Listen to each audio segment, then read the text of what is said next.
Welcome back to the PCS, ladies and gentlemen. For summer, my name is Eric. I'm joined by Mr. Chu. Remember, sponsored by CDBC Bank. Thank you to Riot, Carry Live, and Garena for the league operation and full production. Mr. Clement Chu, we just saw CDBC Flying Oyster smashing out Frank Esports in what was a pretty energetic first matchup. But we're going to move forward because DWT and Impunity are waiting for their slot. And this is going to be an interesting one. I know you feel a little bit more confident in DWT team coming in rather than the veterans in Impunity. Absolutely. I think this matchup is our most improved team in Dewish, and then our least expected failure coming in on the side of Impunity. So to go over on Dewish's side, let's start with the pros. I feel like their drafting has finally found really interesting spots. They're all about early aggression into snowball compositions, and WSL has been the biggest benefactor of this type of play. You know, in the first 3 weeks, we were kind of wondering, where did this guy come from? What is he doing here? But in week 4, he actually averaged the best jungle stats we've seen out of any player, and he had a game on Elise where he did not die. So I think he's kind of leading the transition on the other side. And it's kind of crazy because speaking of the other side, right, as we look at Impunity Esports, meanwhile, they're on a 6-loss streak. So Impunity have really been letting down the side. And Clement, I know you have a fun stat when this team was, you know, a bunch of rookies before, a bunch of Singaporeans. We've now got veterans on the roster, but things are looking worse. And yeah, we have to say Impunity so far has been a bit of a letdown because in spring, they were a 6-win team. Right now, they've got 3 wins on the board after importing, you know, multiple Taiwanese veterans, getting double Korean imports, and now even adding Refrain, who was from that championship FPX team, into the fray. Things have got to look up, or I'm not really sure where they're going. Well, I mean, look, with the team like DWT team getting better and better, they're one step away from taking the spot against Impunity. If they find this win today, Impunity will be tied with them, and that's kind of the thing this split is that Meta Falcon team, Impunity are so far away from the rest of the bubble that those bottom 4 positions can be slotted in with our final couple of weeks of the PCS. So no one's safe here as Jewish team. We get a closer look, and as you said, very well improved. WSL, someone you and I were criticizing in the first couple of weeks. And it's great to see that development because I think there is a lot of potential on this team when you consider that we haven't seen some pretty big plays from even people like Xiao2 in the past. Lakunai in the top side as well has also had some pretty great games. I think they finally understood that they need to go all in. This bot lane, when Bang2 was playing a lot of the Ezreals, they lost lane too consistently, and a big change in them picking up their wins. They actually got 2 wins on the Samira, and were willing to go for, I believe, the Draven as well. So this is an interesting bot lane that's playing against the grain. You know, there's a lot of the Aphelios first pickers, there's a lot of Kallistas, and Bang2 just says, I don't care. I'm going to smack you around with these super early games, snowball 80 carries. I'm going to play with the tempo setter of WSL, and we're going to ride on that wave. It's so funny that LZ, this is his debut split in the bottom lane. You know, in competitive as well, right? LZ came through, had a pretty good starting game with Nature, but they've been a little bit back and forth on who they want to put in. Like, we've had Husky come through. ICU is no longer on the roster, but started off the split. Annex was down in the bottom lane. Nature as well has been subbed out by people like Winnie. Houston's in today, Clement. So many moving parts. While we know for DWT team, talking on that development, it has been the same 5 members that they've committed to. That's why there is looking quite promising here with someone like Bang2 on your screen. As you said, there's been really interesting picks. Samira has been looked at. Zaya, Tristana. Hell, even the Ash has also come out too. So I feel like for these bottom lanes, we'll be looking a little bit closer, especially on the DWT team side, to see how it influences here. Close matchup in our 8th versus 9th, excuse me, as we roll into pick ban again, Clement. And it's already a different pick and ban phases. This time we're focused on that Poppy to kick things off. So in the most part, I think Impunity's best player is Jackpot. We have seen him do great things on the Jacks, but he is playing on blue side, so that might be a little bit more difficult. I think Impunity generally does try to play for something a little bit more 4-1 or rundown. I think that's the 2 main compositions they go for. With Husky in, remember this is a melee mid specialist, so I do expect Impunity to go for more something like the Swains, go for the Yones, and just try to rush at you. Yeah, I mean, especially, you know, with Husky on the roster who's played it before, I like that you bring that up. The Yones one, maybe I'm going to be looking closer at, but I even think this Yumi first pick is so different from what we could expect for the rest of the day. Hell, even from any other team in the league. Clement, things like Zeri we talked about being nerfed but still looked at. I wonder what Jewish team do to take away the possibility of partnering up this Yumi pick. I gotta say, I love the Yumi. This is a champion where I feel like a lot of the communication mistakes that happen between Yushin and LZ are less likely to be there. You don't really need to communicate when the cat is on you most of the time. And it also fits into kind of the rushdown competition we've been talking about. Probably the first time we're going to see Sivir this split coming in. You know, Impunity, they love to run these compositions where we saw things like the Yone, the Rakan, and just the Sejuani to push distance right here, just rush at people. It's a composition that does not require a lot of communication, which has been a big part of Impunity's problem. And remember that now that we're on 12-13, I mean, this is new Sivir. Ultimate gives resets, and that cooldown reduction is insane. Also as well, Clement, late game nightmare even more so. We can talk more about it in game, but at the very least, it's the bottom lane that LPL bottom laners are looking at as top tier at the moment. And even this Gwen, for someone like Jackpot, who has piloted a couple of times, has just been buffed with that ulti too. Yeah, this is a really beautiful composition, and I think it forces Jewish team into unfamiliar territory here. If you look at these champions, it doesn't really feel like a Jewish draft so far. The Azir, the Zeri, all of these are later game champions, and then you have the Alistar coming out from Enhao that plays a little bit more defensively. So I feel like Jewish team, we don't see the usual Jewish flavor, the usual recipe for success that they've had so far in their 2 wins. I mean, the Jewish team that wants to play around with drafts, it seems it's going to be like Alistar's come out before from Enhao, but you know, the Zeri is a first-time pick here for Bang 2. Remembering we talked about at the start, it was a pick that didn't really find its way through draft, or if it did, it was always that first pick on blue side. Times have definitely changed here as we go into the second phase, and Clement, we do not have a top laner for Jewish team. We don't have a mid laner as well. Solo laners are getting banned out quite heavily by both sides. Honestly, Jewish team, this looks like a PSG draft to me. You got the Azir for Gory, and you got Unified Zeri. Usually, the way PSG would draft this sort of a composition is you just get an early safe game jungle, something like the Xin Zhao, and then you throw a big tank into the top lane. You've got enough damage. You don't really need another tank there. As I say that, I would be very... Oh, Clement! Your turn. It's your turn. This is your champion, dude. This is your day. All right. I will say something that Kled was an awful champion in the last patch. Absolutely unplayable. In the last 10 patches or something. Like, yeah, man, it's been a while. He was kind of trashed here. Like, even Doinby kind of just, whatever, forgot about him.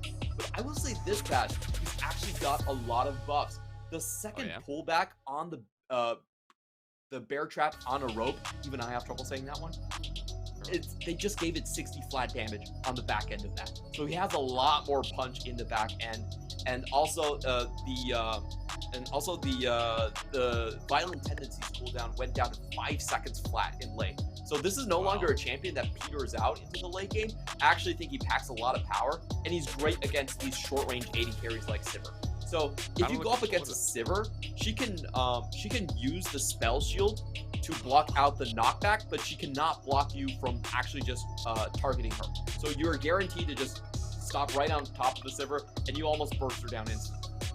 But hey, I mean, Sivir's going to be looking in 2 different angles because we get a Kiana in jungle, and you were just highlighting that WSL, it was the Elise game that came through. He's played in Italy in the split as well. Now with the Kiana, Clement, this is no longer a PSG draft. Let's be real. It has taken a bit of a right turn. Yep. Tell me a little bit about how this operates, because there is a lot of ultimates that we're going to have to keep track of.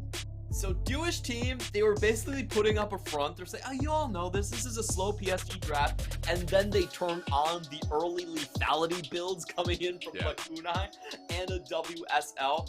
This is a draft that has a ton of power in the mid game right now because they have almost guaranteed engage. Sivir is not an AD carry you can keep alive in this draft. And you look across the board, all of these champions are going to have difficulties taking down the Kled or even surviving the Kled. There's not a lot of burst damage or hard crowd control on the left side of this draft. So I expect the Kled to be able to remount very easily and get in the fights first as well. So great turn of the draft.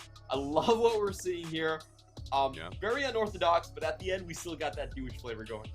Even from Impunity, though, right, as well. Like, the Sivir Yuumi has come into meta, but we're seeing Galio in the mid lane. Clement, that's a lot of all-in, too. I also see quite a bit of scaling to match.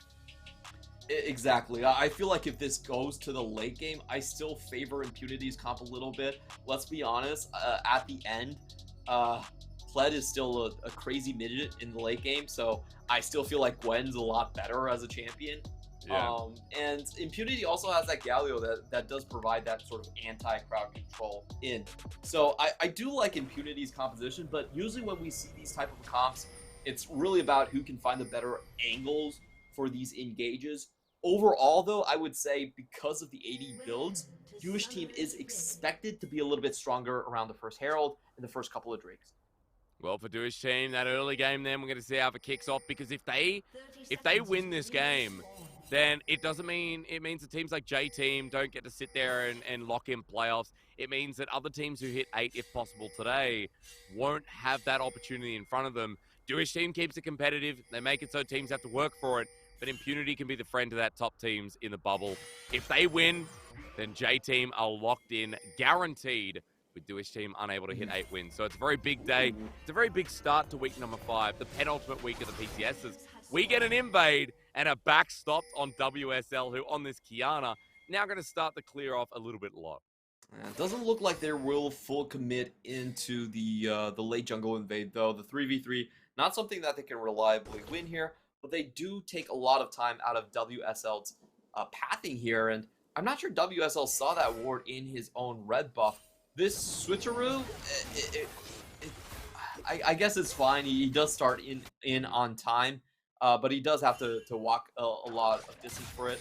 Kled early on, he has a really strong level 1, but he typically does need to wait until level 3, kind of for the trades, and later on, not all that powerful, I would say.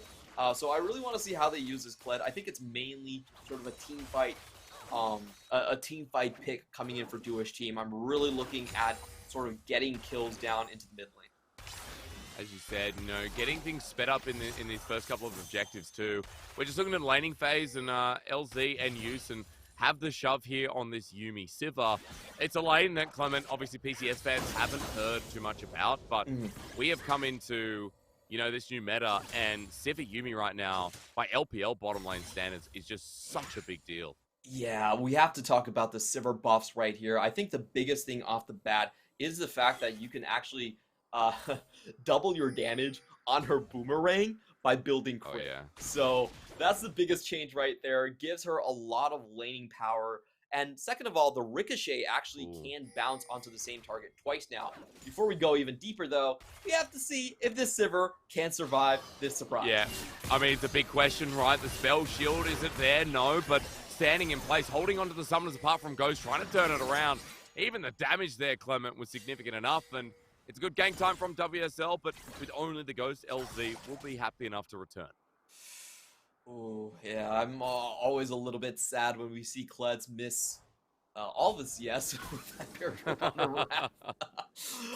I still think this is not a particularly easy lane to play into. Your trade windows are sometimes quite predictable here, and you can tell Jackpot knows what's happening in this matchup. Lacune trying to remount right here. He does have the violent tendencies, so, easy thing for Jackpot to just walk away from. Yeah, I mean, Jackpot on this Gwen as well. Hasn't picked up a win yet, but it's still one of his most favored champions. We already talked about the Gwen buffs too as well with that ult in the late game. But we'll be looking a little bit closer as the lane, as Lacune is getting close to remounting, but still in a dangerous territory, while Alex gets control for Impunity in the top side with the Scuttle. Double Scuttle actually here for this Wukong, while WSL, we saw Clement, his time was invested in the gank, but it does mean that Alex is going to have a much better early game here, with a couple of camps to go on top of that too. Yeah, very weak gank into the bot lane. Didn't get any. Actually, did get one summoner from LZ, as we do have the Ghost down.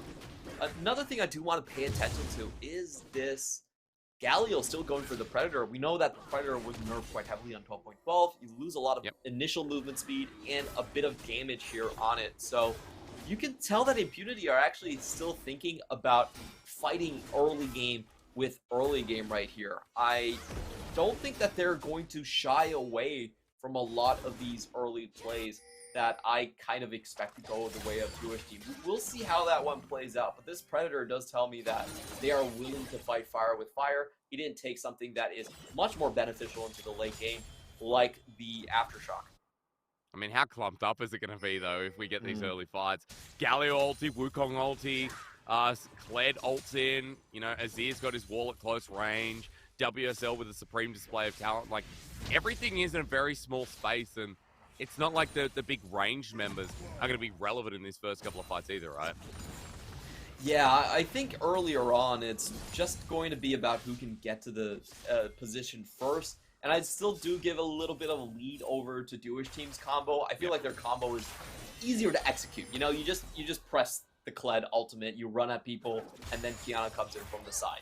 While in Impunity's end, I feel like Gwen is fairly weak early on, and then you have to coordinate on how this Galio can actually enter the fight. You know, Galio typically actually kind of easy to kill earlier on. You know? First item, not that big of a problem coming into it. So I do think if I'm Jewish team, I do want to get into the fights a little bit early, and you can see they already have the Drake completely lined up here. I don't think that Kled is going to find a lot of advantages against the Gwen, so going bot lane is probably the call. I mean, you can already see, look at Jackpot trying to get him into a small skull here as Lacuna is not 6 yet. Jackpot is, and with an Ignite available, that's the danger.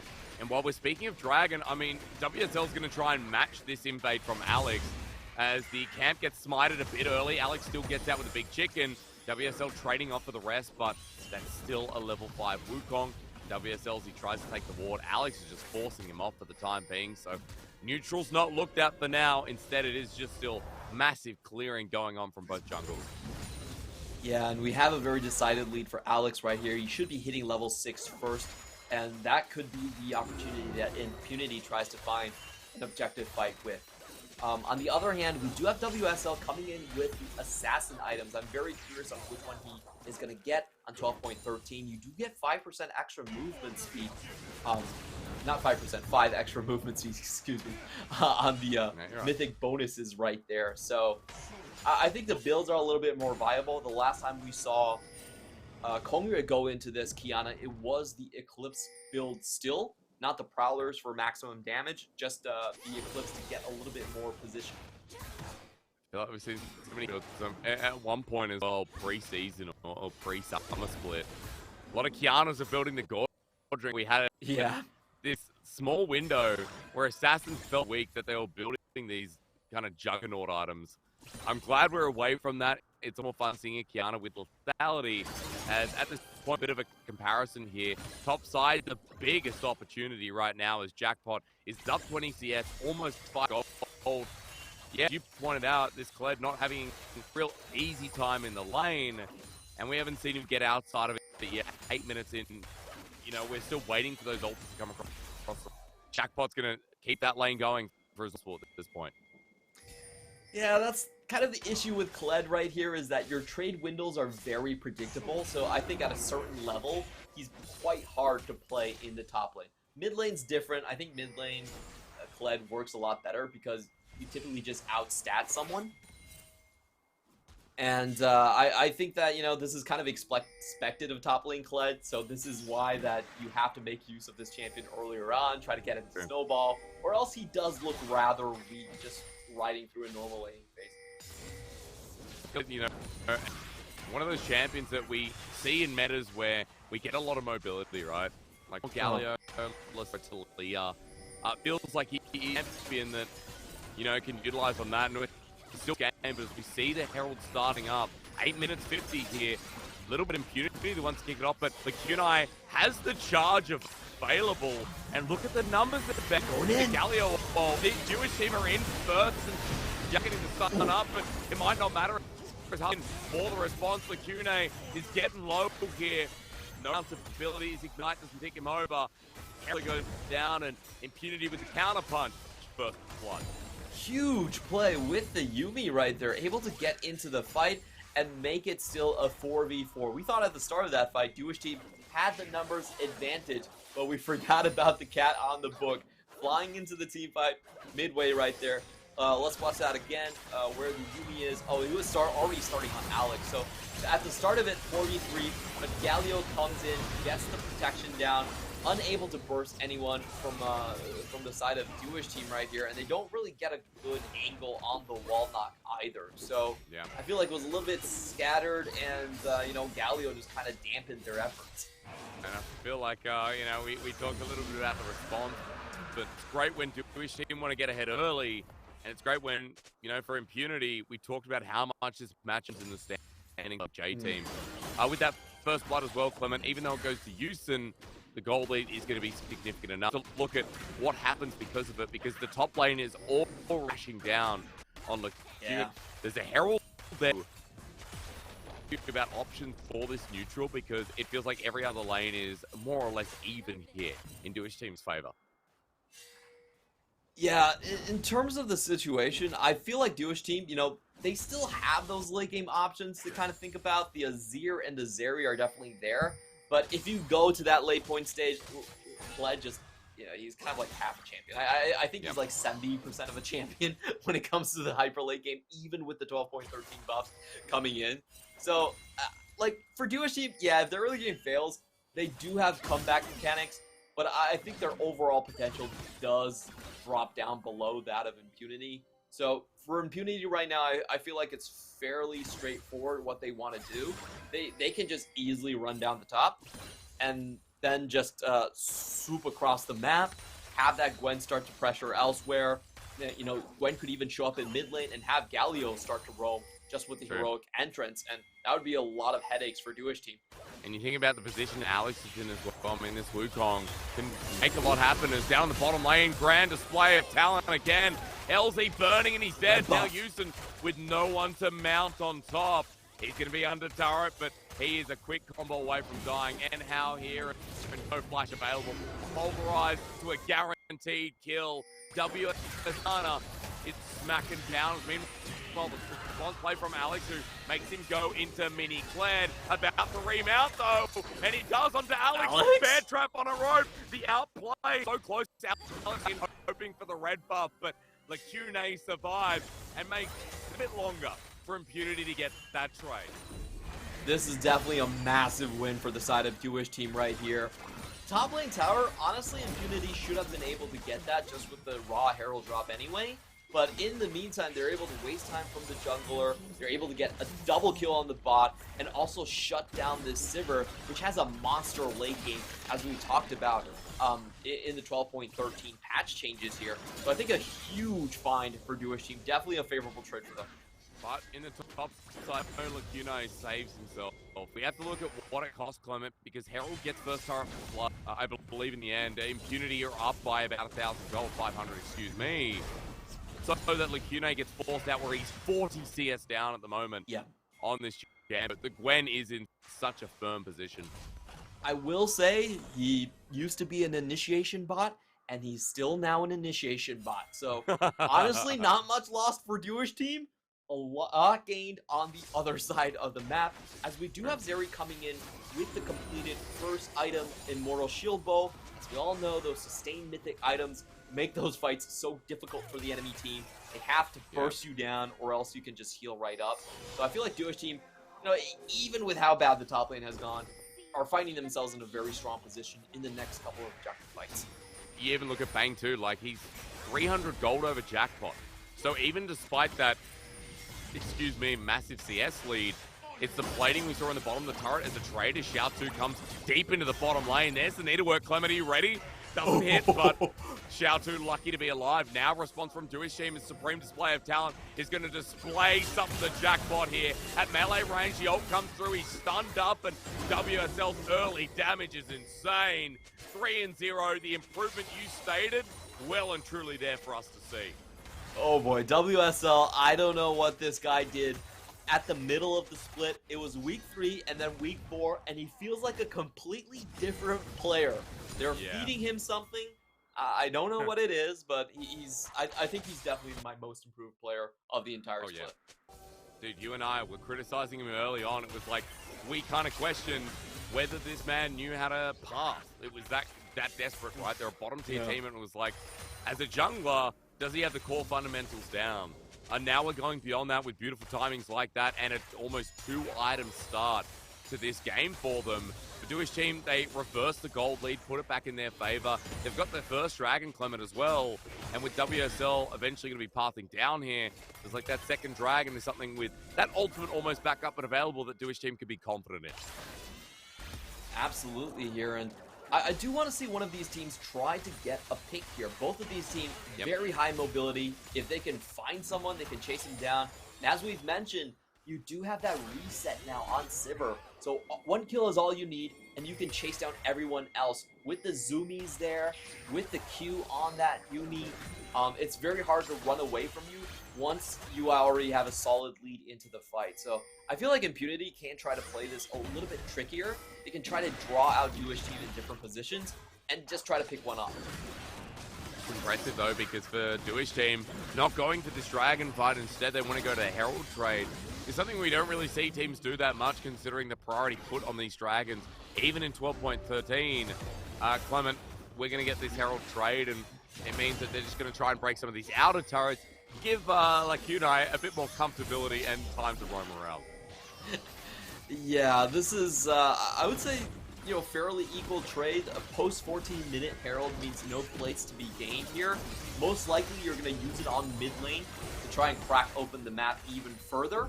Maybe they're going to go for that already. Sivir does have a lot of wave clear, but she is outnumbered right here, and I think Jewish team should be able to take this. Yeah, and guess who the gold goes to yet again? It's Bang 2 who shares in the reward. So this Zeri in a very comfortable position too, and you know, we're still seeing it being a top tier pick in this patch. We're still seeing Zeri take over games. And we kind of talked a little bit about this Jewish team with the Spike Clement, but we also know that there's strong scaling elements in there too, like the Azir, like the Zeri, that can play around a lot of the disrupt that we talked about with some of the unique picks in this game. Yeah, I think the way Zeri changes this matchup is the divers on Impunity really have to go for this champion. They can't let Zeri just sit in the back along with the Azir just pelting at them. So, you know, playing front to back for Impunity, not really an option in most of these team fights still. They do need to go for backline trades in this situation. Use that Yumi to try to knock someone down. That's how I see the fights having to go for Impunity. But they also have other avenues to play through. I think this Gwen is still absolutely massive coming in to the top side. They can try to draw people out with the 4-1 and then collapse and catch people on. So for Jewish team, I still think they should stick relatively close together. You don't want to get caught out by your lonesome. And then you just try to play for hard objectives. That's probably what's going to happen in this game. I don't expect Jewish team to give a lot of options. I mean, look as well, playing with each other seems like what they're already doing, but playing with the Kiana as well. I mean, WSL has an Eclipse, and so that is one-shot territory this early on as well. Ooh. Even against people like Husky, so much burst damage, the first, second item picked up in the game, and you can even see WSL is just waiting, looking to expose one of these lanes. It's really about the angles of this fight, but I think Jewish teams should understand that even though they have a rushing comp, they don't need to rush in first. They have the much more valuable backline at this point in the game. So I feel like they can use most of their engage tools as sort of counter-engage. They can actually play for taking over vision and taking over positioning rather than what they did in the first Herald, which is just charge. I think the Emperor's Divide helps with that too, right? Like there's a lot of those tools, as you said, the utility that diversifies how they play the comp is kind of fun. That's why this draft looks so fun, is we're kind of waiting to see who pulls the trigger first at the very least. But both teams playing it safe around this next Dragon timer, which is going to be up in about a minute 50, minute 45. We got Baron coming up in a minute 10 too. And Jewish team are controlling vision around this objective. And I will say one thing, Clement, at the very least for Jewish team, Baron gets done pretty quickly as well. And that's something I feel like they want to threaten, as they're now threatening topside too.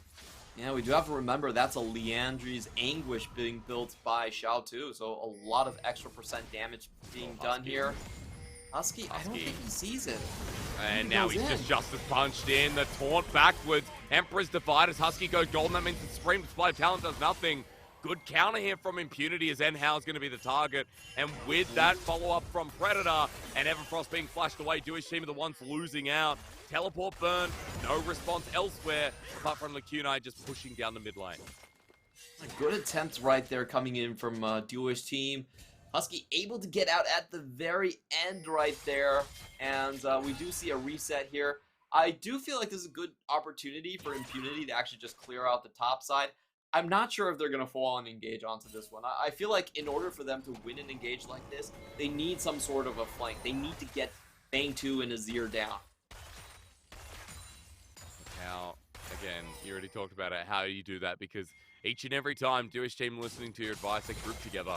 Yeah. And it's just been, you know, despite the attempt not working out, it's still been clean enough. Lacunai just sits on the side lane by himself, and as he gets this bottom side push, Clement, I want to look towards this objective because it's going to be Infernal. Number 3 here is Spawn to Soul. And Duish team already gearing up for the pick, and look, Lacunai still has the charge. No one's nearby. He's going to use it around the corner. It's just out of range of Jackpot. Still the movement speed, he flashes forward, but he's got his passive on his W. However, that was ambitious to say the least, as WSL took damage too. Teleport's coming in. Lacunai knows the only way out is through. And as Husky starts to run down with Predator, this is gonna give up the Dragon. Flash again, not used well. Duish team have just been caught with their pants down. That was a weirdly ambitious play coming in from Duish team, and a poorly executed one as well. They missed all of their initial crowd control. They did not land the bear trap on a rope on the side of Lacune, even after he flashed for that, and they didn't land the ultimate. Also, they missed the stun coming in from WSL. So all the execution mistakes that could have happened right there did happen. They were duly punished for it, and I'm a little bit disappointed. I feel like Duish team had a very strong grasp in this point in the fight. They had the carries with the better completed items here, and just completely whipped. Didn't try to play to their win conditions. And look, you know, it was the first time as well where they've been grouped as a two-man and try to make something happen. And, you know, Lacune, right, in this game has been the one that's been bullied. Doesn't really do that much work considering he doesn't have himself the Titanic yet, which we all know Klebs love. Yep. And so we look at the item difference in the top lane. Jackpot just went back and picked up the Shadow Flame. Ooh. So that ulti is going to hurt so much, especially when you consider that this team does have some form of shielding, and more importantly, is going to be shredded immediately with the strength of this Gwen early on, Clement. 2 items for big carries across this team too, so now with the Dragon under their belt, it does feel like they are moving into this mid-game at a very good point where those scaling elements, are in such a comfortable position. Shadow Flame definitely going to be a great ability against something like Living Battery and Immortal Shield build coming in. So that Zeri is going to have to pick her targets correctly here. And I think we are getting into the point where we can see some Sivir play start to come out. I think Sivir is still incredibly powerful. If she's able to survive the initial burst from Impunity, and you have targets that are bunched up together, like if Bang 2 and Xiao 2 stand too close to each other, they could very easily fall down. Again, I feel like the game is moving towards a more equal state. It's going to be about who can get the better flank angles onto each other. I could see very easily Impunity bursting out the entire backline from Duish team. I feel like it's, it's getting to the point of being inevitable. But as you said, there's always the opportunity for Duish team. WSL has had the better early game. However, with that last play, it feels like it stifled so much momentum. And Duish team now looking so much more cautious than we saw a bit ago. And it does feel like this is just going to be a pure objective-based game, Clement, with, Duish team still looking for picks amongst River so that they can threaten that quick Baron we kind of touched on a little bit earlier. Absolutely, and I feel like for Duish team, we talked about the strengths of Sivir, but on the other hand, the Sivir has a really hard time surviving these team fights. There are so many threats she needs to pay attention to, especially the WQ combo coming in from the Alistar. That typically has been a sort of a soft counter to Sivir, because the spell shield, it will block out the W, and then you get knocked out by the Q. So it doesn't really help you in a lot of those times. I expect a lot of these team fights to hinge on split-second mechanics coming in from Elzy to see if he can survive the initial start of the fight coming in from Duish. I wonder if we'll get some utility pickups here from Houston as Husky takes a bit of poke damage, but WSL is on the path of, I guess, most aggression. The Jewish team still hover around looking for these picks. Minute 45 till Dragon. We're just going to pause and keep waiting because, again, nothing really happening outside of that. And when this matters so much, you can see that Jewish team know that this is their best opportunity to start challenging for a playoff spots in the penultimate week of the PCS. And for Impunity as well, right? Let's be real. Like, if they lose this game, they are in dire threats considering that they are on a 6-loss streak. And a lot of the games haven't shown to be, I guess, this close for them, considering this team of veterans has been so sloppy around the edges. Yeah, I feel like there's been a number of issues hampering them. You know, bot lane communication has been one. The general comps that they've been building, I honestly felt like they've been kind of all over the place, which is to be expected when you're running a 10-man roster. But generally, Jackpot, I don't think he's shown up as strong as I assume Impunity might have hoped. Like, they try to play 4-1 around him, but whether it works or not is... I will say he's had some good individual games, but I don't think he is going to show up as a top 3 combo in the PCS this week. That's the general feel I get. Not what we see, but he's engaged. The Jewish team has to burn the flash out of Bangsu, and How is now frontlining. He's still got his own Summoners Heroes entrance as well, brings all 5 members in. Needlework is brutal as Jackpot sends out the final one. Thankfully, like Kunai's passive will save him, but just look at the wave gone and Impunity pulling the trigger with confidence. This is huge for Impunity because it will set them up for an Infernal Dragon Soul Point here. 11 seconds on the clock. And this is going to be a very difficult one for Jewish team to fight. If you look at their carries here, Bangtu, no flash, is going to have to keep a very far distance. And Kled without ultimate right here doesn't do much. I like this idea from Jewish team. It's to go to the other side of the map and look for a pick. I mean, trying to get Alex as he moves up for vision, but as Jackpot hits the Dragon solo, moving them to Soul Point, that Supreme Display of Talent going to be down for a bit, and it's still a significant cooldown. As WSL wasn't in the last fight, and now without his ulti available, they use their abilities or mobility onto the fake Wukong. Dragon goes down, Impunity hover mid, but look at what Jewish team want to do. Force themselves around the Baron. It's quick, Clement. Is it going to be quick enough? They're missing 3 ultimates onto this one. Impunity are missing even more, but this is so dangerous. Can they get away? Smite steal, he got it! Oh no! Oh, he got it, didn't even need the ulti. Jackpot gets the first kill as Huskies in the middle and Jewish team are getting obliterated. Over the wall, Alex is now going to cyclone up for the movement speed and Xiaotu to be knocked up with a Yuumi on top of him. Alex gets a shutdown on top of that.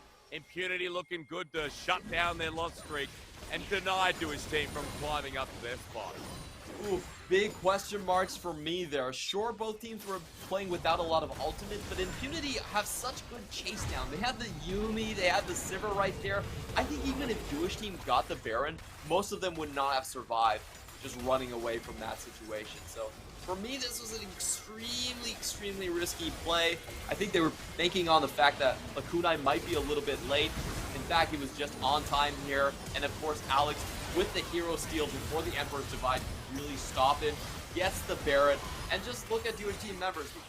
It's so difficult for them to actually get away from the monkey plus the cat combo.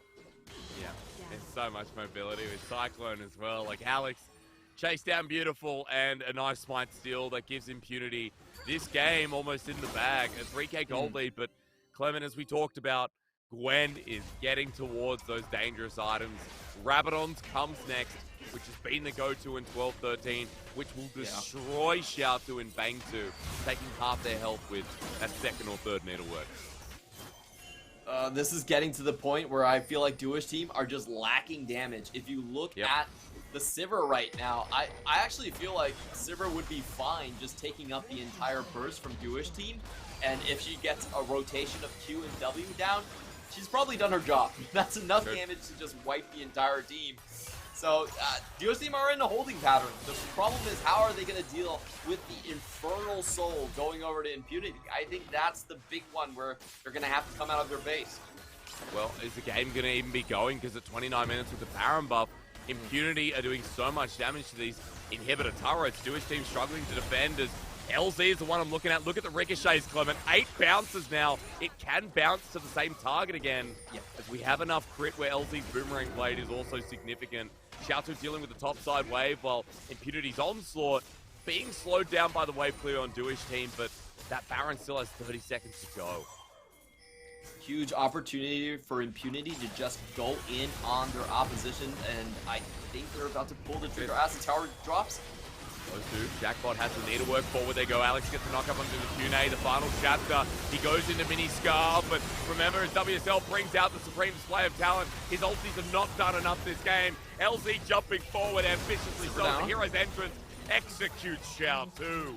Bang 2's got his defense, but which 2's going to be better here? I think Bang 2 with his final defense has got a lot of work to do as the Winds of War hurts, and it might even save the game, but Impunity get a 5,500 Baron power play at 30 minutes in the game off of that. I gotta hand it to Xiao 2 there, a hero play coming in from him, just finishing off LZ before he can do anything, and that stops the push right there. If LZ was alive, game over already. So at least they get one stop here. There's another stop coming up pretty soon. As we talked about, I just think Impunity at this point are just so strong. They're going to engage directly onto Lacuna, who's been behind the entire game. He does absolutely nothing in this situation. We even have a beautiful 3-man Everfrost coming out from the side. New Civer, Clement. New Civer, you got to get used to it. Like when you remember old Fiddlesticks when you pressed E. Look at his damage. I mean, 5,200. It feels like old Fiddlesticks with Dark Wind when you're in lane, where it gets onto a champion and you're standing next to your support, and it just bounces a million times. Like, this is New Civer, and the ricochet is insane at these 3+ items. He's even got a GA now, so he's got so much survivability. And Xiao 2, even if he gets that hero play again, LZ's got a lot of time to play with. Absolutely. This next fight, I just don't see how it's winnable for Duish team. I feel like they need to risk something, pull the trigger super fast, and just see if they can catch someone out. Well, it depends on WSL then, doesn't it? Because that supreme display of talent since the early game hasn't been significant, but you know, there's another problem. Jackpot might want to end the game as WSL looks to take him. Charge is going to be used from downtown, but is it enough as Duish team have come all the way out of the base? They're just like, no, you know what? We've got TP to get on back, but as Lacune goes back, the problem is it's going to be a 2v1. Jackpot has the needlework, and new needlework hurts so much. Jackpot takes him down, denies the next TP. Easily done, as Impunity are now J-Team's best friend. They will lock them into playoffs, make 8 the magic number, and end their 6-loss streak. Congratulations to Impunity. You can see the signs of relief right there from Jackpot. It was so many games. He secured his own starting position for sure earlier on, but he still didn't find a win until today. Great find here from Impunity. I felt like, honestly, this game in the early and mid was fairly close by Duish team. They had a 3-0 lead on WSL, but that huge 2-man throw in front of the third Infernal and just handing over the Baron on a coin flip like that were such weird plays. I don't think they needed to be so hasty when they had the Zeri and the Azir. Sure, they probably still weren't going to win the late game, but it sure was better than straight up throwing, I would say. well, it was also the bottom side play as well, wasn't it? Like the bottom side play where they overcommitted in the 2v2 on top of Lacune. Oh, sorry, not Lacune. Oh, Jackpot, Jackpot, thank you very much. Used so much, then the momentum absolutely disrupted by this great early game Kiana, and that was a sign of things to come, I feel, where like the early game was great from Duish team, but it didn't come together. I guess some of the growing pains that we've seen throughout the split where this team hasn't had the same team fighting coordination, like that mid-game and late-game strength that maybe teams like PSG have, even J-Team as well. Like, there's a lot of teams that have it, but I don't think we could put Duish team in that list. Yeah, just not yet here. Interesting draft coming out here. In the end, I still don't think the Kled really worked out. I feel like Kled still has a very difficult time in lane against a lot of these fighter champions, like the Aurelios, the Jaxes, and stuff like that. They're not great matchups coming in for the Kled. So I still expect, if Kled is going to come back, I actually still expect him somewhere closer to mid lane in that situation. Yeah, I mean, like, it's It's been pulled out, I think, once to split by Doomby, but the fact that he's not pulling out more, that says something, right? He'll pull it out in any meta that he can.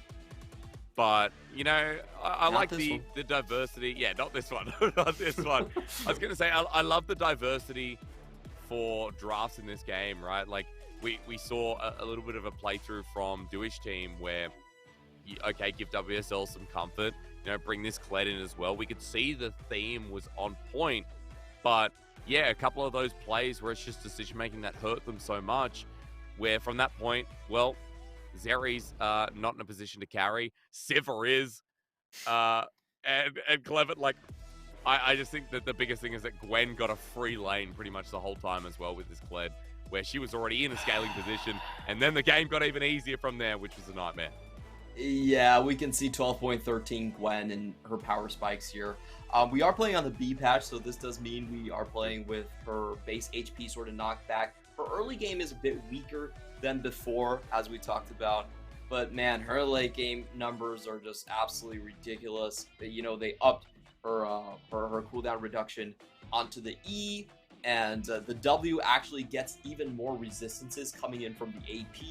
You have Needlework dealing more damage. So overall, it's just a more consistent late game threat. And to be honest, Gwen was already a late game monster. So I feel like she's kind of the new Corki in top lane. That's my current feel about this champion. Yeah. Oh god.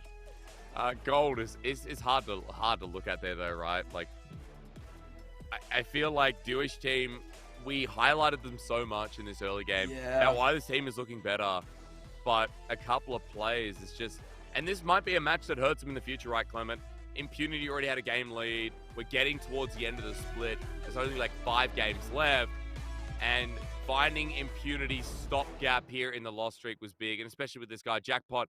A lot of damage, Clement. I feel like there's a lot of other members to highlight, but Gwen with ulti is now just a new beast. Oh, boys. Absolutely disgusting. Just tons of burst damage into your backline. And now that you don't need an auto attack to keep the Needlework second proc and third proc going, it's almost impossible to escape her. There's no conditions for her second and third use of that ultimate. So get used to it, boys and girls, because we are going to see a lot of Gwen flanks from the side that are just completely unavoidable. You literally just press R, as you said, without anything else. Gwen a monster at the moment, but hey, we got to look at Impunity. Congrats to them. They secure J-Team, by the way, because now teams outside of the top 8 can only hit. So we got to find out if teams like our Beyond can catch up there as well. They'll be coming up a little bit later, but coming up next, DCG versus Sem9. Sem9 still not out of the split yet. I'm going to see if they can finally pick up yet another win. CTBC Bank is Taiwan's top financial institution, but we're not stopping there.